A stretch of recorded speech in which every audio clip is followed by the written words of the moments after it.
From Tally to Cali, It's time to wake up. Wake up! Wake up! Warchant.com is your ultimate Seminole sports source. And this is Wake Up Warchant, presented by Zaxby's Now here's Warchant.com's Aslan Hajavandi and Corey Clark. Wake up! What's up, everybody? It's Wake Up Warchant, proudly presented by Zaxby's. Indescribably good. I'm Aslan Hajavandi, joined by Corey Clark. We work for Warchant.com. He's our senior lead writer. Follow him on Twitter, Corey_Clark. Also, rate and review the show. It's been a while since we've asked people to do that. We haven't done a call to action in a minute, have we, Corey? We have not, and we need to. These are trying times for everyone. We need all the help we can get. Everyone does. So, you're getting this for free, folks. Hopefully you're a subscriber to Warchant, but even if you're not, you still get to listen to this for free. So the least you can do is go rate and review us. Even if you hate us and you hate listen to us, just to see what dumb thing I'm going to say next. And maybe I'll talk about my dad. I do that a lot. And I know you're tired of it, but I still do it. But even then, just go and give us a nice review. You don't have to write any words. Just give us a 5-star rating. In a world of no perfect podcasts, there's no such thing as a 5-star podcast. Let's all recognize that. And then let's live in that world and realize that we're the best you've got. So give us 5 stars, please. Sure, okay, right. Yeah, if 5 stars means perfect, then yeah, there are no perfect podcasts. But I would say if we're judging through 1 to 5 stars, if that's the barometer we've chosen to use to rate podcasts and rank them. Well, then what's the 5 stand for then, Corey? If it's not perfect, if you don't have a scale in the top of the top echelon, if it's not perfect, then what does it stand for? I mean, I feel like it's a recruit.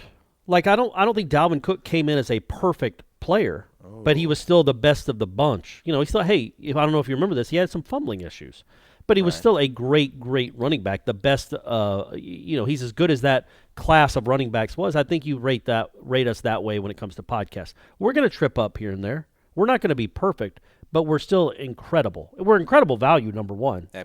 Don't sleep on that. Don't. All right, by our senior lead writer, I mean us, the royal we, Warchant.com. Use the promo code Warchant30 for 30 free days of access to the ultimate Seminole sports source. Sunday night, as we record this, we got done doing some golf. We watched Last Dance.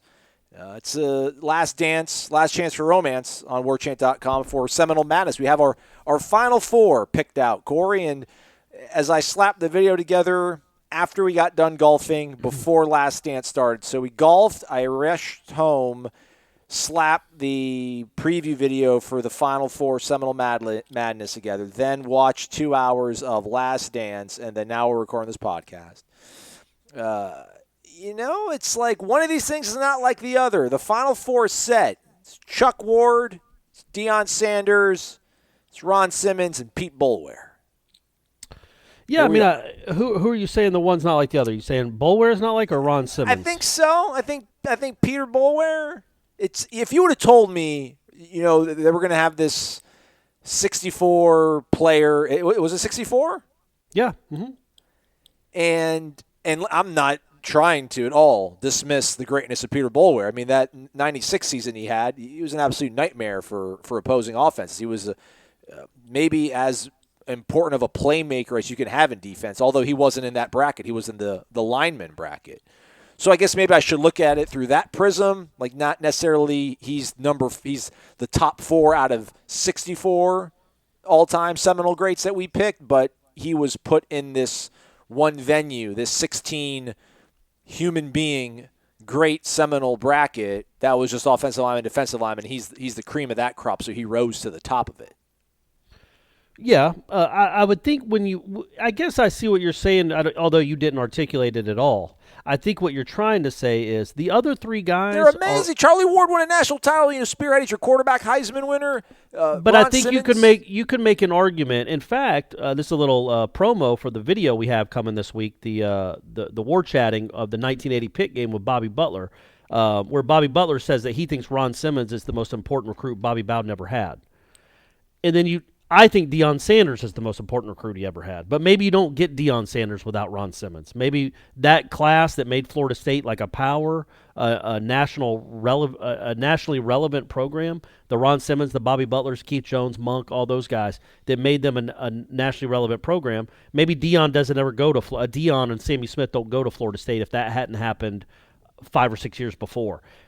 And then Charlie Ward, you could make an argument as the most important player in Florida State history.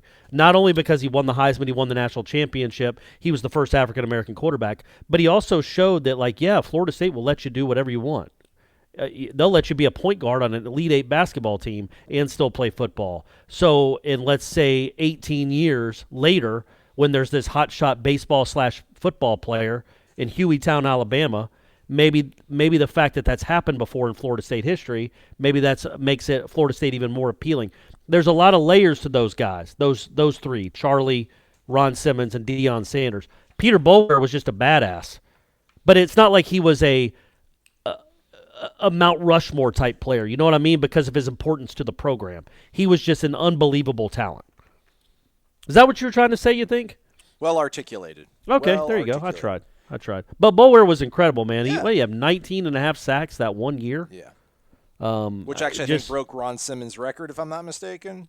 Could have. I know Renard had 15 that same year. Just a ridiculous defensive line that was. But, yeah, just kind of matched up that way where Boulware was, if we'd have done it where we just freed it up and we just seeded just 1 to 64, I think your final four are definitely Charlie, Deion, maybe Marvin, maybe Warwick Dunn, maybe Peter Warwick. Who won that battle? Was it Warwick Dunn? Yes, I think so. Yeah, so maybe those four. Maybe it's Marvin, Deion, Charlie, and Warwick Dunn. But I like this battle. I mean, I don't think Boulware and Ron Simmons are going to make the finals. I think it's going to be Charlie and Deion, and then I'm really, really interested in that one. Who would you take in Charlie and Deion? Oh, man. That's tough, right? Because Deion is the guy. I just think people, the first person they think of when you say Florida State University, I think for people around the country, the first person they think of is probably Deion Sanders. But is that what Florida State fans think of first? Yeah, that's a really good question. I would hope so. Yeah, that's a good question. I was about to almost get myself in trouble for saying something. I love Deion. When Charlie beat Jameis, I tapped out of this competition because it became out of my. Hey, you're trying to sell this, buddy. Well, it's not my vintage, and I'm not trying to dismiss anybody else's vintage. I trust your insight into Florida State much more than mine. I mean, your thorough recollection and recall of everything is second to none. I mean, you were there at these games. The ones that you weren't at, you've read up on thoroughly, so I would defer to you. It's just the margin of victory. He beat Jameis. It was 72% to 29. It was Reagan Mondale. Yeah, it was absurd.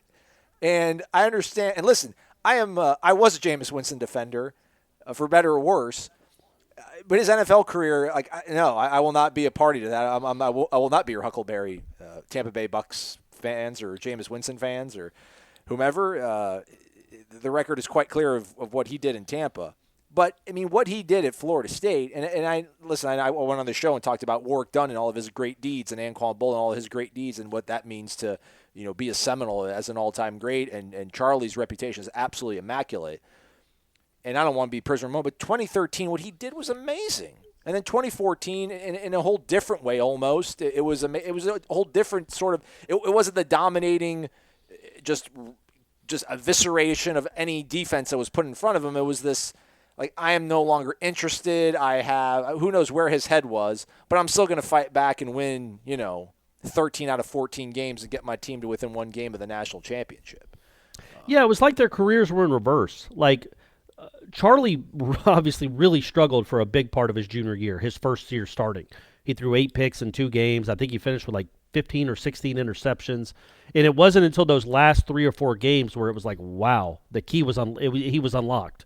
And then he was incredible. He had his best year, obviously, his last year. He threw 28 touchdowns and 4 interceptions, and they won the national championship.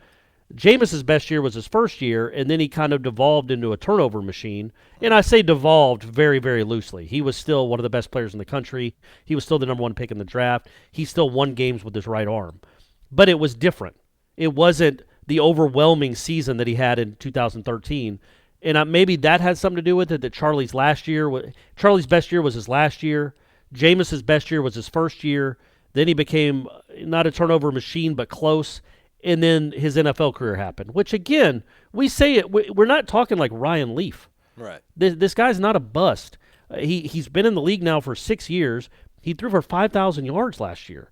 But he was such a can't miss. I mean, the amount of optimism and just can't. I mean, all of us. I remember listening to you guys on Headlines, and we were just talking about like there's no way he's not going to be successful in the NFL. And I guess maybe you but could would you define say? that Yeah, I was going to say I wouldn't say that he's been. It's weird when you talk about these things that like you're either a boom or a bust, and there's so much in the middle. Most everybody's in the middle. Most every quarterback is in the middle. I think he's more on the boom side than the bust side. Just because he did throw for 5,000 yards, he has been an all-pro. He threw for 30 touchdowns. He was second in the league in touchdowns last year. So he has had a lot of really good moments. It's not been Ryan Leaf, Rick Meyer, who was the slappy that the kid from Washington that Jake Locker? Jake Locker, people like that. You brought Jake Locker up, I think, like 3 times on this show now. What's with all the Jake Locker slander? Why do I? Yeah, what's with the Jake Locker hate? He's probably a really nice guy. I mean, I don't understand it. He abruptly retired. It was like, okay, thanks for coming out. Yeah, in Blaine Gabbert. There's all these other guys that Jameis doesn't fall. He just kind of became a punchline because of the interceptions. At the same time, did anybody project Blaine Gabbert to be? I mean, Jameis Winston was pro-ready, since age 15 or whatever. He was it. And, he just hasn't lived up to it. I mean, it's... No, for sure. And he certainly hasn't lived up to Florida State fans' expectations. Yeah. I think if you look at it as a whole, if you take away the vacuum of Florida State fandom and look at it as a whole, I think when you look at other top 5 quarterbacks that have been drafted in the last 15 or 20 years, he's certainly not an embarrassment. And he wasn't a miss necessarily. Right. He didn't turn into the guy that I personally thought he was going to be, but then he's also 26. Now, I'm not going to be sitting here in 2031 saying, look, give the guy time. He's only 37. Look at all these other quarterbacks that have turned it around when they're 37. I'm not doing that, but he is only 26. He's still a young guy. He still accomplished a lot. He still does too many head-shaking things. I thought 14 was an aberration. I thought he was more of the 13 guy. Yeah. And I think the more we watch, and look, the 14 guy won a lot of games, had some great moments, and had some head-shaking moments. I think in reality, and I think you said this before, the reality with Jameis Winston was 13 was the aberration. Aberration? Why am I messing that up? Aberration, right? I think so. Yeah. Apparition is when you see something that doesn't. But yeah, I just screw up everything. But I think 13 was that he wasn't that quarterback. The real Jameis Winston was more 2014-ish, which was still quite good and still good enough to get him picked number 1. But if you look at his career since, he's been much more of, let's say, the Notre Dame game than he has been of the Pitt game. I meant to ask you this a while back, and I don't want to go on too much of a tangent here, but when we're talking about Jameis, what else are we going to do? Right. This is tangent central. Yeah. When we do talk about Jameis Winston 2014, when you did the war chat with Gene Williams and E.J. Manuel, E.J. talked about how, I don't want to say that he floated out there, but I kind of pieced together some stuff that he said to you and Gene about, I think Jimbo learned a lot about how to manage a quarterback after he dealt with E.J. Like, E.J. took the worst of Jimbo Fisher, took the brunt of it, and then Jimbo might have kind of tweaked his approach a little bit when he had Jameis. But do you think, once the groundwork was laid and he got Jameis on the right path, maybe there was there was a letting off of the gas? That's why 2014 happened. I mean, he pushed these guys so hard, they finally win the national title, and then, then you I don't want to say complacent because that's the layup sort of thing, but just the precedent that was set of, I'm going to ride you guys really freaking hard, and then once they finally do accomplish it, it's you can't undo the tough cop and be nice guy and then try to turn it back on again. And he found himself in a weird and not so much Jimbo, but then Jameis, how can you maybe he didn't have the strong guidance that he had in 13 that obviously we didn't see in 14. Or vice versa. Yeah, I think the more interesting aspect is the EJ part with Jimbo, and I wonder because I remember when EJ said that. By the way, folks, if you haven't, go watch that 2012 Clemson War Chat. EJ's awesome. Yeah, it's 40-something minutes. I think it's got the least number of views of any of our War Chats, which doesn't make sense because he's awesome. So go watch it; it's really interesting. But I remember Jimbo saying that too, starting the 2013 season, maybe that spring. he talked about how he had learned a little bit of what not to do. Because, he had 3 quarterbacks that were auditioning for the job, but he kind of learned what not to do going through the EJ years. And I wonder if they had a conversation after it was all over where EJ told Jimbo, like, man, I wish you'd have done this. I wish you hadn't been so hard on me because I learn a different way. You had me almost too tentative at times. Whatever the conversations were, I would be really interested 5-10 years from now whenever they'd be willing to talk about that. Like what that dynamic was really like, because, man, I don't think EJ liked him at all when he was in Tallahassee. Not that Jimbo's job is to be liked, but I think if you watched EJ's career, I never got the feeling that he was completely untapped. Right. In his entire ability was tapped into. I just never thought that. With Jameis, obviously that did happen. And EJ saying that Jimbo learned how to coach differently. Jimbo saying that year, I remember that specifically because that really caught my eye, caught my ear that he said that. That's what I do wonder how he coached Jameis. I'm sure he was a little easier on a redshirt freshman than he was a redshirt senior in 2012. I'm sure of it. And then 2014, what could that dynamic be like? You've won a national title. This guy won the Heisman. Obviously, you can't bark at him like he's a 19-year-old freshman anymore. This dude knows he's going to be the number 1 pick in a few months, and he just won you a national championship. So that dynamic shifts. Whether you want it to or not, that dynamic shifts. I don't know that I'm sure Jimbo didn't necessarily take it easy on him, but what's he going to do, kick him off the team? Was he going to kick him out of practice every other day? That gets old. That loses its luster if that starts happening. Plus, you were going through the whole thing where the whole country was painting Jameis as a pariah. And then what would it say if the guy you've defended for the last 8, 10, 12 months, you're having to kick out of practice? Yeah. That's just going to add to that hysteria that was around Jameis. So the whole thing, I think Jimbo kind of was handcuffed a little bit in how he coached Jameis in 2014. And the end result was they went 13-0. So it worked out. All right, back to the Seminole Madness bracket here. I stepped away for a second while you were talking, so I don't think I missed anything. And grabbed this coffee book that I have, or a coffee table book. It's ABC Sports College Football All-Time All-America Team. This was back in 2000. It was a blue ribbon panel. Keith Jackson, Chris Schenkel, all the sort of important folks from ABC Sports were involved in helping form this team. So there's 2 Florida State guys who are on this first team all-time ABC Sports College Football All-America team. Seabass and Deion. Charlie has his own page, his an honorable mention at quarterback, and says if Charlie Ward isn't the most heralded athlete in the history of college football, then he's certainly among the most heralded never to play the game professionally. Well, that's true. Led Florida State to the 93 national championship, set 19 school and 7 conference records. Ward became only the second football player in history to win this prestigious Sullivan Award as the nation's top amateur athlete. Anyhow, it says the page is decorated. It says the year of Charlie Ward, partial list of individual awards won by Ward in 93. Heisman, AAU Sullivan, Davey O'Brien Award, Johnny Unitas Golden Arm Award, Walter Camp Player of the Year, Chevrolet Offensive Player of the Year, Scripps Howard Player of the Year, ACC Player of the Year, Toyota Leader of the Year, Sporting News Player of the Year, UPI Player of the Year, ACC Offensive Player of the Year, Football News Offensive Player of the Year, Associated Press All-American, Walter Camp All-American, Sporting News All-American, UPI All-American, Football Writers All-American, Scripps Howard's All-American, Football News All-American, Kodak All-American, All-Atlantic Coast Conference, All-ACC, Football News All-Atlantic Coast Conference Team, All-Atlantic Coast Academic Team. So maybe I'm not giving him enough due. No, he was. I think when they said that the whole write-up about him, the whole his bio when he left, he was supposedly the most decorated player in the history of college football for that one season. Yeah, like he legitimately won. Maybe not the Maxwell, but he won every other award that he could have possibly won, and a national championship. So and he won the Heisman by a lot. I can't remember who won it by more. I think he was more of a landslide than Jameis. Troy Smith.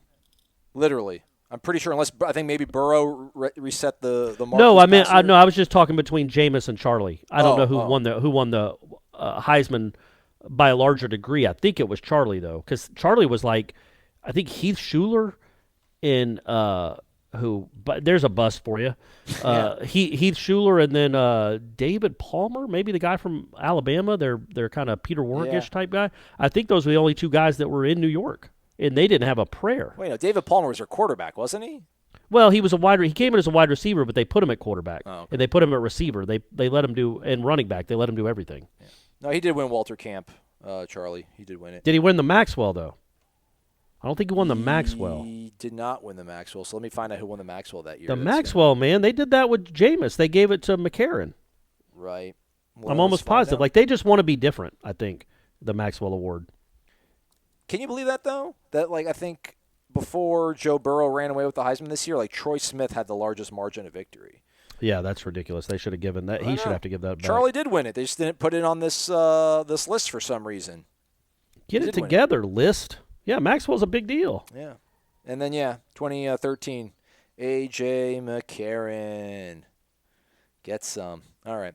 So, with that said, Charlie takes on Peter Boulware, and Charlie's probably going to win that one. I wonder if I would think so. I mean, if he beat Jameis, if the margin of victory is less than what he took down in Jameis, I would be so surprised. That should be that's the real thing to look at, is the margin of victory.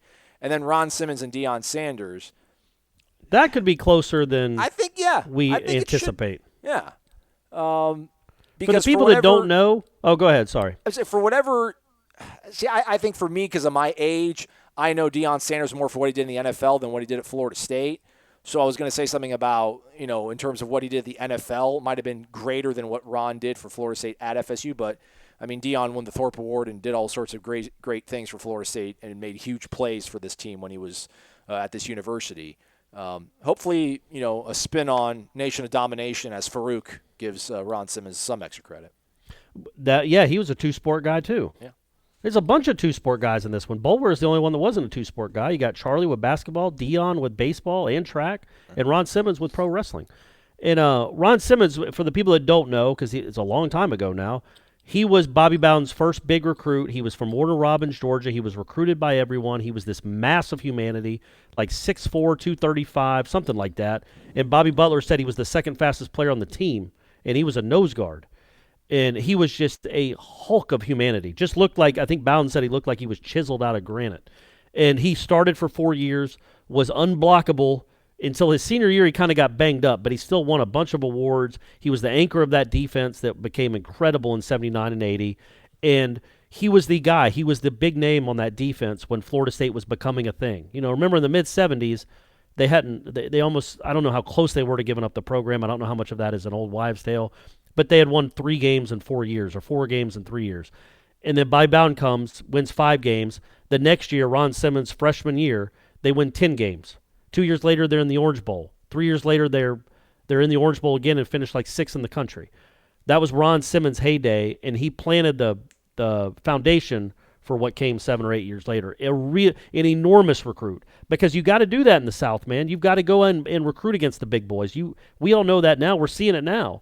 If Florida State's going to get back to being what Florida State needs to be, they got to beat out the Georgias and the Alabamas and the Floridas and the Auburns for these recruits, and not the UCFs and the Ball States. Back then, that's who Florida State was recruiting against. Memphis. In fact, I remember I wrote a retrospective of Bobby when I was at the Democrat. I think it was the Democrat. I wrote this it was like the 40th anniversary of him being hired. And so I went back and read up on the when he was hired and then that first season. And one of the kids had gone to Memphis State. It was Memphis State back then. Right.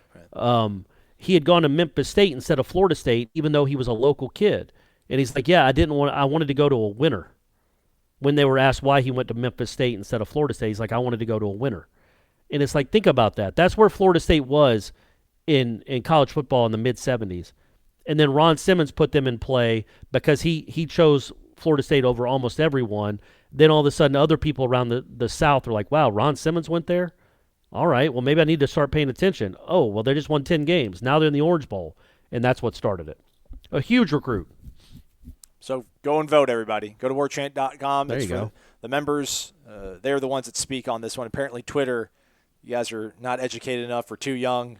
You guys were thrown out of the voting process. Too young. A little skewed a little too young, yeah. I think. Make your best argument. I mean, shoot, if anybody can go on the message boards and make a case for Peter Boulware to beat Charlie Ward, that'll probably be the easy way to win a $25 e-card to garnetandgold.com. So do hop over on the Tribal Council. Let your voice be heard. Otherwise, you want to talk about Last Dance a little bit, Corey? We can do that. We can talk about golf, Aslan. We talk about Hey, I want to tell people we don't have to talk about golf, but I just want people to know we played a local course where we had to return we got a 4:15 tee time, then had to return the carts by 7. Right. So we weren't going to play 18 holes.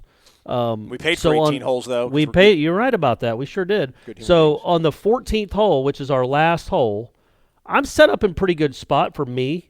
I'm about, 20, maybe 15 yards short of the green. I'm addressing my ball because we're trying to speed it up because we're already past 7 o'clock. And all of a sudden I hear Stephanie and Ira. I hear the flag. I hear a ball hit a flag. And then I hear Stephanie and Ira go.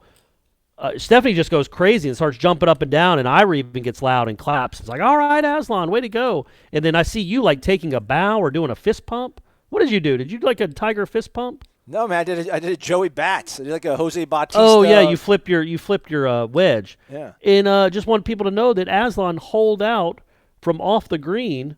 I'm going to say it was a wedge of some kind. Yeah, it was my 56 degree wedge, also known as the sand wedge. Yeah, it popped it in there and to birdie the last hole of the day. That was the last shot. It was really impressive. About I wish 25 I'd have yards seen out. it. About 25 yards out. It was a good one. Felt Did good. it feel good when it left? Did you think when it left, oh, that's got a chance? I mean, I'd been spitting the ball everywhere all day, and the whole thing I was telling myself, I'm like, is front arm straight, back arm scoop. And just kept that front arm as straight as I could. Follow through, just kept that backhand as the soft scoop and just perfect trajectory off the club face. And bounced once, bounced once, ran for maybe 1 yard. It was hot, and then it hit the pin. And I don't know if that's the whole styrofoam social distancing touch point thing that we're trying to eliminate, but putting this thing in the cups, if that helped me out at all. But I mean, no way, man. That was going down no matter what. I will take it. But yeah, we'll have to start golfing more, adding in some tennis, playing our regal sports here. It's our country club time of the year. Yeah. It's our country club months. That's what we do. So I think every cold case in this country should be reopened, and Michael Jordan should be looked at as a suspect in all of them. That's my takeaway from Last Dance. A buddy of mine compared him to, I said this on headlines too, but a buddy of mine compared him to Waterboy. Like, you remember how Waterboy would look at one of the linemen and he's like, don't you talk about my mama. Yeah. He's like, I didn't say anything about your mama. That's a Jordan with every game going into it is like, what'd you say? You better not talk about my mama, or you better not think you're the best player on earth. And they would be like, nah, man, we all know you're the best. Shut up. I didn't say that. And it's just crazy how you have to motivate yourself. But that just shows how hard it is to win and be so great, because even as maniacal as he is about winning, more to the point, hating losing, even then he still had to motivate himself. He had to give himself some extra fuel. It wasn't just enough to go out there and try to win because you want to win, because you're a winner. You still got to have a little prodding to go that extra level, I guess, or at least he did. He's maniacal, but it's fun. It's just, like George Carl didn't talk to me, had to kill him. It's like some guy. He didn't say anything to you at dinner. Yeah, it's like some guy talked to me, had to kill him. Like, dude, like, I mean, is there anything that can be done? It's like, yeah, Karl Malone won the MVP, had to kill him. Like, dude, what do you want Karl Malone to do, man? It's not Karl Malone's fault. Like, chill out. Like, no, Clyde Drexler. People talk about Clyde Drexler being good. Had to kill him. Like, God dang it, man. The one with Malone, at least, was the one I thought that even he pulled back in. Like, he wasn't so personally attacked. It was more like, or he didn't feel like it wasn't a personal affront. Yeah. It was just like, look, and he deserved it. He probably deserved it. He was really good. But just for me, that was a little extra fuel. That was just a little extra fuel. Yeah, he needs something. He has to find. I will say this: like, I'm not a Michael Jordan fan. I was not a Michael Jordan fan growing up. I was a Lakers fan. He ended the Lakers dynasty. I mean, the dynasty was already pretty much over. But in '91, when he won his first championship, that pretty much buried the Lakers until Shaq and Kobe got things going back. And I just remember, like, as a kid, like, watching him play was just frustrating because he always won. I mean, like, he always made the shots. But this really humanized him, I think, which the thing that I was kind of not excited, but I was intrigued about was, like, I thought they were really going to pull back the cover and show this, like, unvarnished monster that he was. And, like, listen, they showed him being, like, a bit of a bully and things like that. But I'm like, if this is the best case you can make for him being a jerk, well, the pros far outweigh the cons when it comes to either having him on your team or him being your teammate or him being your favorite player or what have you. But I think it humanized him to me in a certain way that I didn't see before. Because when he would speak, like it felt like he was always surly and kind of evasive when he would talk to the media. But him sitting down here and doing everything the way he did, I mean, for a guy like me that wasn't particularly a fan of him or his teams that he played on, I mean, it just what a great PR thing too. Like if there's any doubt, like if you're LeBron and you're watching this, you're like, yeah, like I'm never going to get the crown ever. It's never. But then again, yeah. I'm grateful that in my formative, because I was smart, I was aware enough to realize what was going on.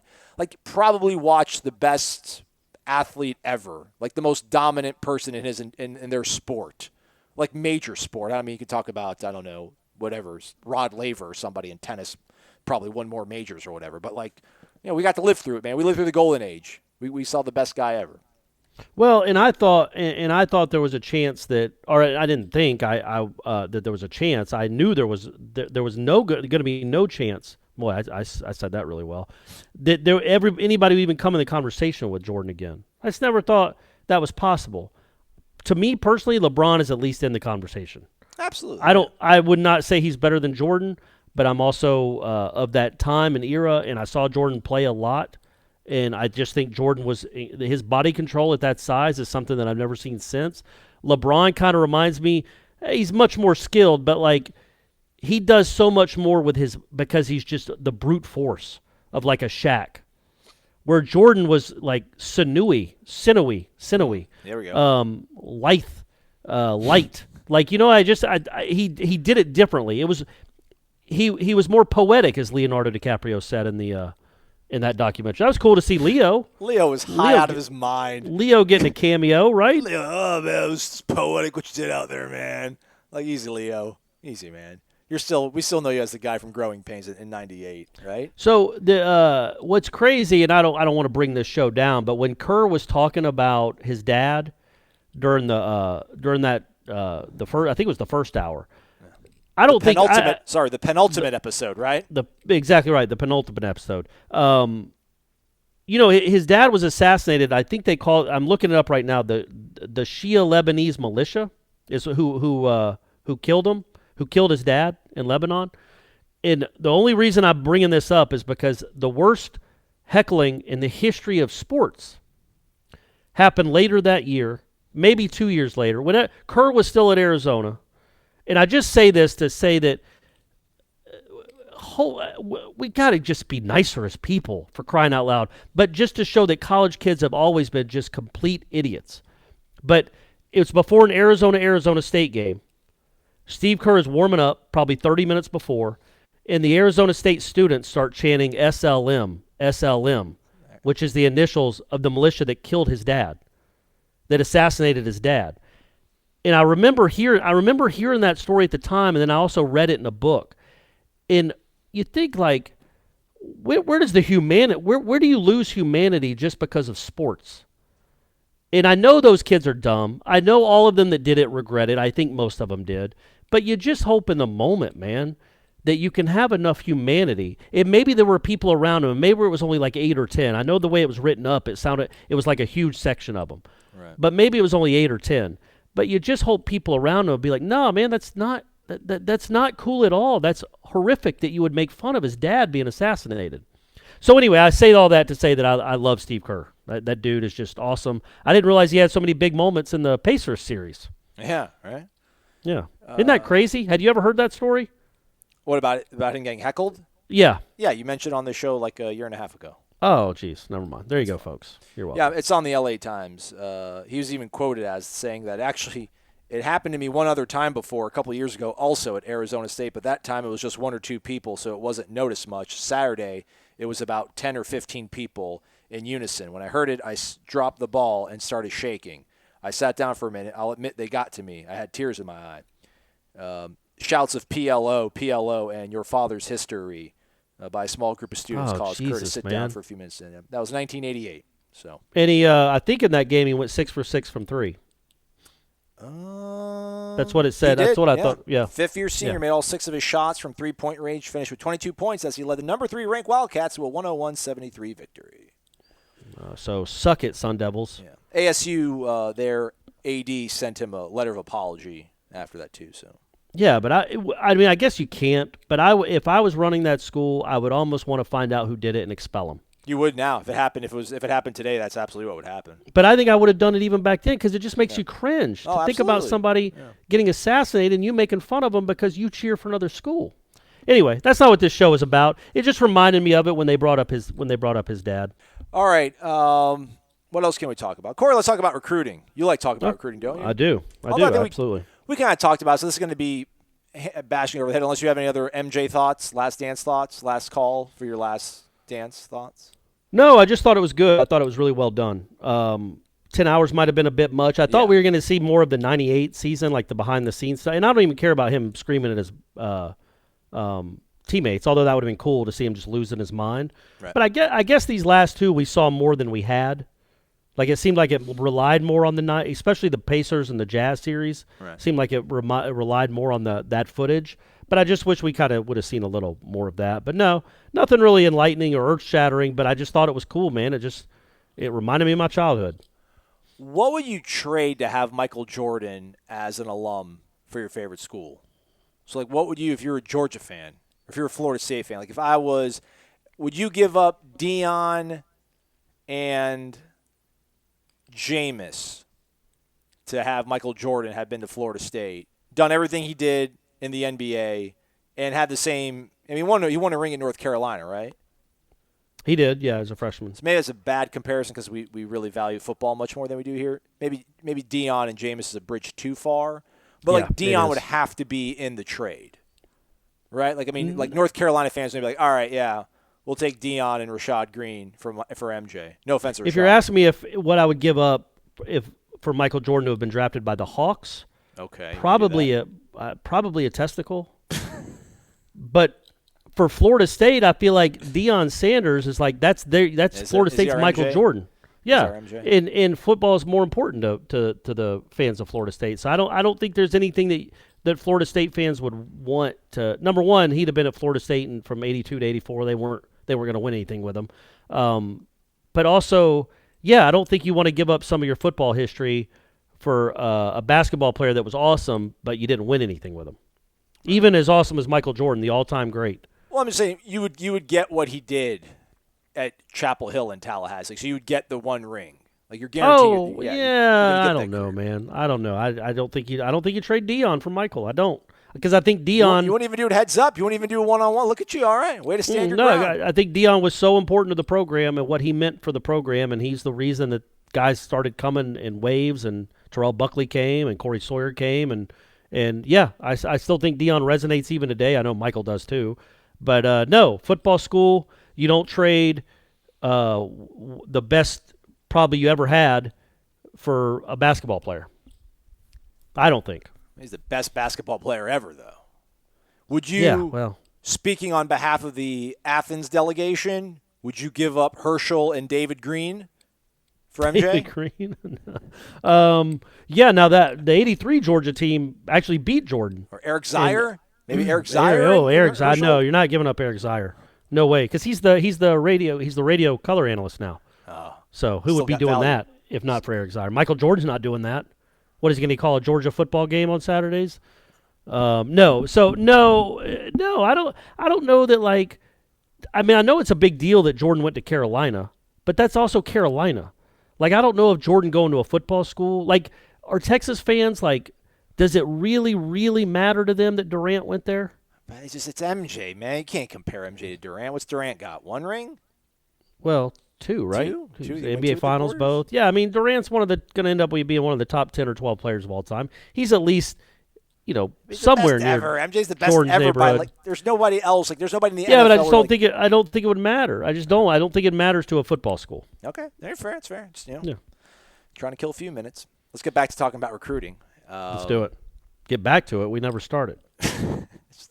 all these days just blend together. I know. It was Black Friday, but it wasn't like a sale. It wasn't like a good Black Friday. Although I don't think Black Tuesday, Black Monday. Has there ever been a day that hasn't been like a black assigned to it? Never heard of like a Black Thursday. Yeah, I don't know that I've ever heard of that either. Wasn't it also a Friday when the stock market crashed in '87 because of the savings and loan scandal? We'll ask our IT. I thought that was a Tuesday, but I could be wrong.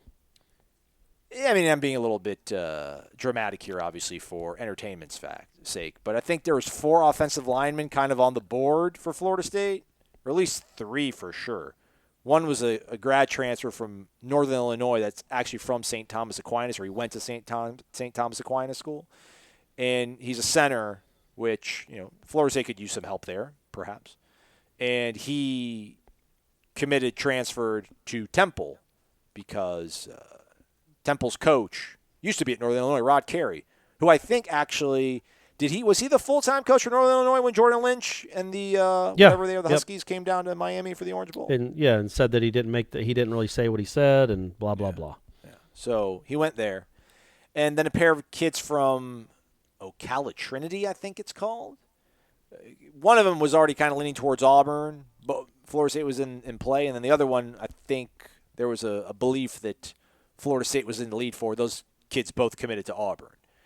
Now, Michael Langston's sort of sage wisdom is he pointed out some crazy stat here, Corey, where at this time last year there was something like, maybe when it comes to Power 5 programs, or maybe it's all Division I, but something like 300 verbal commits were made and pledged at this point in 2019. And right now it's at 600, like it's over 600, so it's nearly doubled. So his belief is that all these sort of early commitments verbally, really don't hold a lot of weight right now. A lot of these guys will probably be back in play once we go back to some sort of sense of normalcy, quote unquote, and they can visit schools and see campuses and see coaches face to face, and certain coaches start losing games and certain coaches start winning games. But, it's not your ball of wax when it comes to recruiting, but, is Florida State going to, for all the sizzle that kind of Willie sold and didn't really amount to a whole lot, we're not even getting that from Mike Norvell, and that sounds like a criticism, which I guess maybe it is. I'm not trying to criticize him, but you kind of, is it a lot to ask for him to create and manufacture some sort of semblance of momentum when it comes to recruiting when he hasn't played a game yet, and the nation was locked down for the better part of 21 days. Oh, the better part of 2 months. Really? And yeah, well, I think so, right? I mean, March Madness the ACC tournament was over 2 months ago. And what a great ACC tournament it was. Yeah. Carolina got to lose by 30. That was cool. Again, I just think it's really hard right now. How there's nothing to show. There's no spring practices for them to come to, no spring game for them to come to. It really is, the last thing you would want when you're building a program and in your first year is not to be able to get in front of kids. And he can't do that right now. I would hope and think that Florida State fans understand that, and that Florida State fans will give him a little bit of leeway in that. That doesn't mean he gets excused for if the program stays mediocre. But right now, I'm talking about right now, this moment in May, to be ranked whatever they're ranked in recruiting. I think Florida State fans have to understand what the program has been the last 3 years and what we're all going through, and how hard it would be to make a real dent. At least Jeremy Pruitt has been in. I bet he's talked to all those kids. He's probably been recruiting those kids for 2 years. Norvell's been here since December. In 3 months after he got here, really, the country was shut down. So he can't go, and they can't come and visit, and he can't go, and his coaches can't go and visit. So it's just hard as a first-year coach in a completely different state to really make headway with the Florida kids, right? I mean, that doesn't seem crazy. Florida's ranked 5th. Miami's 13th right now. Florida State's 39th. Yeah. But again, think about 2 or 3 years ago when that was completely flipped. And wasn't it Florida that – one of those, either Florida or Miami, was way back. Wasn't when Florida was getting rid of McElwain and Mullen was getting maybe. Ready I mean, to they had over. Yeah. And, you watched their team the last 2 years. They didn't look like they got completely out-recruited by Florida State. You know what I mean? I don't put a lot – now, look, when it's all said and done, if Florida State finishes 38th, yeah, that's a problem, especially if there's anything close to a real season. If Florida State is somehow finishing behind, Texas Tech in recruiting, yeah, that's an issue. That's a problem. That's going to rear its ugly head in 2 years. But I don't foresee that happening because I do think they're going to have a good year, relatively this season. And when that happens, you get a little momentum going. Hey, by the way, how about I didn't watch any of the highlights? I guess there are highlights, but there was a real golf kind of event on Sunday. We were out golfing, so we missed it. And then there was also NASCAR, like a real NASCAR race. And there's been Korean baseball going on. And baseball, like MLB is really starting to, it sounds like they're really starting to, I know NBA teams are opening up their facilities, some of them, and MLB seems to really kind of be putting, who knows how the money's going to work and if they'll ever play because of the disparity in the money, but seem to be really, gung-ho on getting a season going and coming up with a plan that includes, like, it's so detailed as, like, you can't spit sunflower seeds. What? You can't spit sunflower seeds? I think that's what I read. Who knows? But I can't imagine unless you're actually spitting them at a player, like just straight up spitting in his face. I can't imagine that would keep anybody extra safe. I mean, what if the guy in center field, Ronald Acuna, is popping sunflower seeds? That's going to be a safety issue. But I get it. Whatever. Be as safe as you want to be. Just get players back playing again. Let's get, if the cashiers at Walmart are going to work, let's go, Major League Millionaires. Give me some entertainment, folks. They're going to work. You can go to work. You're essential. You're essential. You're essential too for our well-being, for our mental stability. You're essential. Get out there and start working. Start playing again. And by the way, on that topic, Aslan, just want to throw out some good news that on Sunday the country tested more people than we ever have before. 422,000 people were tested on Sunday. Testing. That's what it's about. Positive rate of 5%. The last 7 days, it was 2.5 million people that were tested in this country. So that's an average of like 370,000 people tested per day. And the reason I bring that up is because there is zero chance that college football will happen if tests aren't readily available, at least 2 times a week, probably for every team. So right now, a month ago, I think it was about 200,000 a day. Now we're up over 400,000, at least in one day, but averaging about 370,000. So we've basically doubled our capacity in a month. If we keep doubling our capacity, or just double it again from now until August, where you're 800,000 a day or 700,000 a day, well, then I don't think you'd be too upset if Florida State nabbed 200 of those 750,000 to have a college. That's the only way it's going to happen. Everybody in this country that wants a test has to be able to get one. But if we might already, I guess we're not already there, but maybe by next month, this time next month, we'll be in a position where everybody in this country that needs or wants a test has access to one. And when that happens, then I don't think anybody will give the NBA, Major League Baseball, or college football teams grief for saying, okay, we're going to set aside these, we're going to buy 2,200 tests for our college football players to last throughout the year. I don't think anybody's going to say, yeah, but Joey and Ocala couldn't get one because of that. As long as the testing is available, that's what has to come. That's why I keep looking at that every day to see the testing numbers. Because I know until these numbers keep rising, just the test, that's even more important than the positive rate, really. You got to have access to the test, because if you have access to the test, if somebody does test positive, you get to test the whole team right then and there and see who has it. And so that's a really good sign in my mind that on May 17th, we tested 422,000 people. So what is it going to look like on July 17th? What will our capabilities be then? 750,000? 700,000? And if that's the case, then hopefully, my man, we're in good shape when we're covering football in the fall, which we will be. Can I drop some skepticism on you? I don't want to hear it. All right, right on. I like that. Good stuff. Yeah, no, that is good. I mean, testing is where it's at. I do wonder, like, if we're going to ever get to like a contact tracing sort of aspect component to all this, or if that runs counterintuitive to our identity as a nation of being free. Like, who wants an app on their phone? Is it following me? Is it listening to me? Hey, man, I'll tell you this, folks that are against that, and I think I'm probably against it. But 2 weeks ago, for the first time in my life, I bought a set of golf clubs online. Now when I get on Facebook, my whole Facebook feed, I didn't buy them on Facebook. My whole Facebook feed is loaded with golf stuff. I've bought one golf item in my life, and it was 2 weeks ago online. And somehow Facebook magically knows that I just bought golf stuff. So that's all I see is golf vacations, golf clubs, golf rentals, golf courses. That's all I see on Facebook now. So it's already happening. So much to our chagrin, it's already happening. So what's a little extra? What's a few more eyeballs on our contacts? But yeah, I think that has to happen too. But I think by and large, it's just you test your whole team on a Thursday. If there's if two guys have it, well, they're done. They're not playing. But nothing else will be shut down because you've already tested everybody else on the team. If you have access to those tests, that's what I'm saying. For life in general, contact tracing I think is really, really needed. But for just the resuming sports, you just test who's on the team, and if they test positive, they're on the IR. If they don't, we go forward as if they're healthy, and you test them again 2 or 3 days later, right?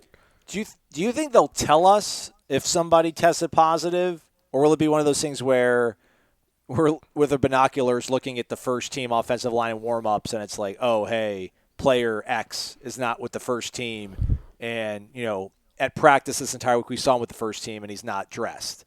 So imagine you ask on Thursday, like, can we get an injury report? What's the injury report for the upcoming game? Yeah, Jones is out with an ankle. Smith's collarbone still isn't right, and Wilson COVID. Okay. Whole O-line quarantine. They all got COVID. Yeah, I mean, hopefully that doesn't happen. But yeah, I mean, I think that's just going to be that's a good question. I don't know if they'll. By the fact of them not saying what it is, I think we'll know what it is probably if it's an illness. But it's also not anything to be ashamed of. Like it's whatever we got, 2 million people in this country have had it. More than that probably, much more than that probably. So I do wonder how they're going to handle that. But yeah, I don't know if we'll have to be keeping our binoculars on the people to see who's there and who isn't. On Friday, the chief medical.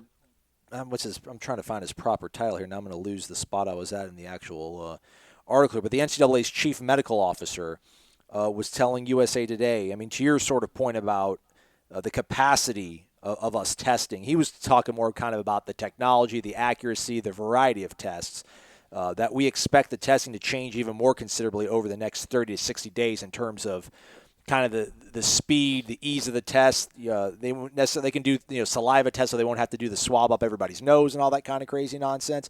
But he was also talking about one of the important things is going to be to getting a better idea so that they can shorten the sort of self-quarantine time. Because I think right now, as it is, if you've been around somebody who has symptoms, like for 2 weeks they want you to shut it down.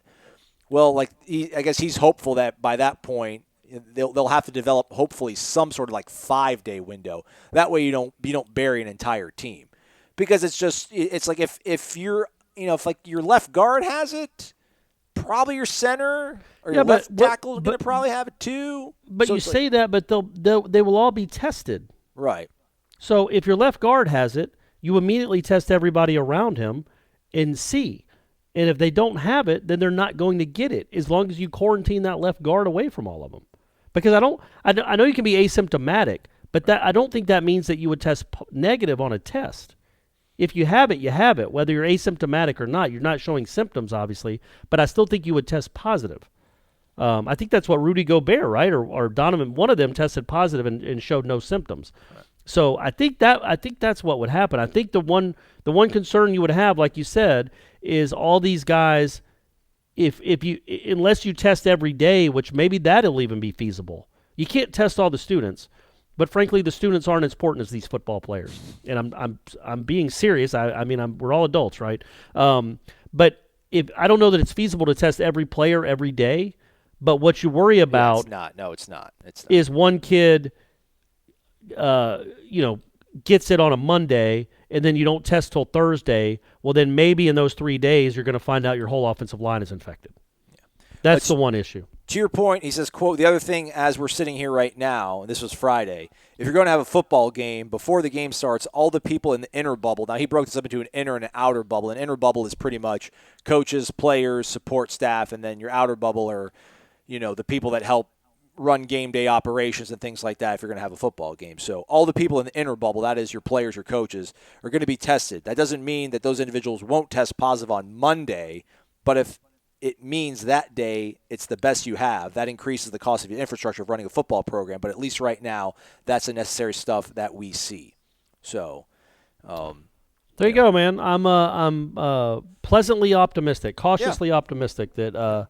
Again, I just looked it up. There's 16 NBA teams that have opened their facilities or will have them open on Monday, and they're doing the same thing. I said this, was that 6 weeks ago, my plan for the playoffs?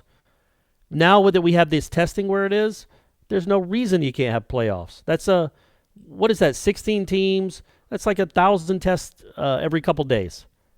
And by the time the playoffs would start in another month or 6 weeks, hopefully our capacity will be to 500, 600,000.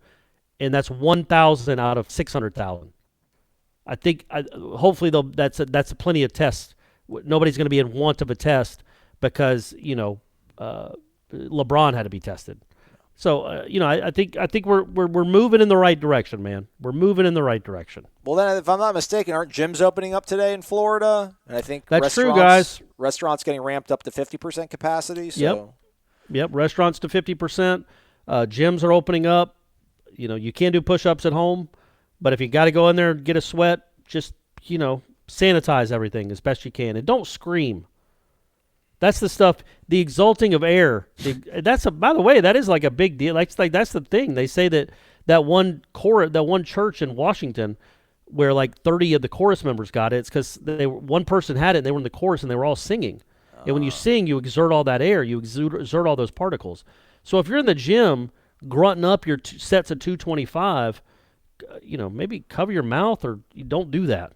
Because I do think that's what would concern me about a gym, not being on a treadmill necessarily, because somebody else was on the treadmill, but somebody screaming. You've been in a gym, Aslan. You live in the gym. Dudes on tricep extensions, just like blowing out spittle. Like, hey man, I mean, people on the bench press like exhaling. Like, no one's gonna want to spot anybody anymore.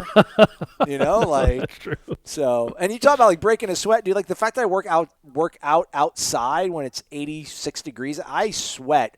My sweat smells of a vintage that I can't remember since like playing hockey as a kid, like exercising outside. Like, I would rarely walk out of my gym sweating, even though I did a pretty good workout, I would think. But it's that Florida heat, man. It's that Florida heat. It's a different kind of sweat. It is, and that's the thing. I'm like, man, I kind of like working out outdoors. I like this, man. It's like Muscle Beach feeling. But it's, there's certain days where I would sneak out there and it's still in the 70s. But when it's going to be 88 on a cool day, I'll probably be like, all right, give me my mask. Well, we're going to be on the golf course then. We going to play golf again? Did you like playing golf with me and Stephanie and Ira? Yeah, dude. I'm telling you, I have such fond memories of my childhood playing golf. I played so much golf with all my close friends growing up. So I love getting back out there. I was pretty well behaved. I only threw my club twice-ish, right. I think. I don't think you saw the first time, but you saw the second time where I really flung it on number 10. That was a helicopter sound. Yeah. Well, yeah. Stephanie even said, she's like, I was wondering what that sound was. She never heard a sound like that before. Just wanted to get it close to the cart, but you did. It was a really good toss. A little bit of anger in there too. Yeah, I'm down for that and some tennis. Maybe I can take down Ira finally one of these days. Mm-hmm. Yep. Hey, I think you and Ira versus me and Stephanie would be a good battle because she's gotten a lot better in the last week. Right. She's starting to come around, so she can play with the men. And believe me, folks, we're men. Oh, hey, we probably shouldn't have waited till minute 59 of the show to mention this, but aren't we supposed to do something live tonight? Are we going to do like a live edition of Wake Up Warchant for people's viewing pleasure? So I don't know. What time do you want to do it at? Let's do some live planned production meeting here. I would think, don't you think like 6 to 7 or 6:30 to 7:30 or 7 to 8? Wouldn't that make the most sense? Oh, I like that. I thought you were going to push it for a little bit later. All right. No, I feel like we get them, people are in their homes by then or with their families and settled down for the night. But if we get them when they're, I guess everybody's at home anyway. But I think 6 to 7 or 6:30 to 7:30 be a good time for it. Should we call it Wind Down Warchant instead of Wake Up Warchant? No. No. All right. You want to do 6:30? I agree. All those opposed, say nay. All those in favor say yay. Yay. The yays have it. Okay, there we go. Live, 6:30 today, Monday evening on YouTube, Eastern Time, obviously. You're going to give a number, right? People can call in. Is that the deal? Exactly. 850-792-5730. It's the number you've all known and loved and programmed into your brain because you didn't need to put it in your phone. 850-792-5730. So Corey and I will take your calls, questions, queries. I'll probably, honestly, I want to post a thread just in case we don't have a lot of phone calls, but then that kind of dilutes Renegade Express. But we're going to do something tonight on YouTube. We will then take it and adapt it into a podcast for you folks on Tuesday. War Chat going down Wednesday, and then we'll do Renegade Express for Friday. War Chat will be pretty cool. I've already edited it. I think it was a pretty good one, Corey. Thanks, buddy. I think they've all been pretty good, personally. But, hey, I'm glad to have your vote of confidence. And the next one, and also for I don't remember if I mentioned this or not the last show. You did. We're supposed to get Mark Richt. Let's go, Mark. Yeah, Richt. for the 99 Georgia Tech game. I might mention in there, might ask him why he couldn't get the ball to Peter Warwick in the 98 National Championship game, but maybe I'll let that go. You going to call him CMR? Are you going to call him Mark, Coach Richt? I'll probably call him Mark. He's not that much older than me. I'm all about, like, I would call Bowden Coach. Yeah. Because he's older than I am, much older than me. But Mark Richt's not that much older than me, and he's not my coach. So it would feel weird to call him coach. Well, he coached the Knowles for a while, and then he coached your alma mater. I mean, if he's not your coach, no, I know. He's my coach, but he wasn't my coach as in I played for him. Like, I still if I saw my baseball coach from high school, I'd still call him Coach McChesney. Right. I wouldn't say, "Hey, Don." That would be weird. I never called him Don. So, but Mark Richt, I would probably just call Mark Richt. We'll see, though. We'll see. What would you say if you bumped into Jim Donnan? Oh, man, he was really good at the yo-yo. I guess I'd ask him to do a trick for me on the yo-yo. He's Corey Clark. I'm Aslan Giovanni. Thanks for listening to this edition of Wake Up Warchant, proudly presented by Zaxby's. Indescribably good. Some call them lunchtime lifesavers. Others call them the most perfect sandwiches to ever exist. At Zaxby's, we just call them our signature fan favorites. The Southern TLC Filet Sandwich has hand-breaded chicken with fresh tomato and crisp lettuce. The famous Kickin' Chicken Sandwich features spicy tongue torch and Cool Ranch sauces. And for a limited time, fried pickles are back. 2 classic sandwiches and a legendary appetizer. 3 more reasons you're going to get a kick out of Zaxby's.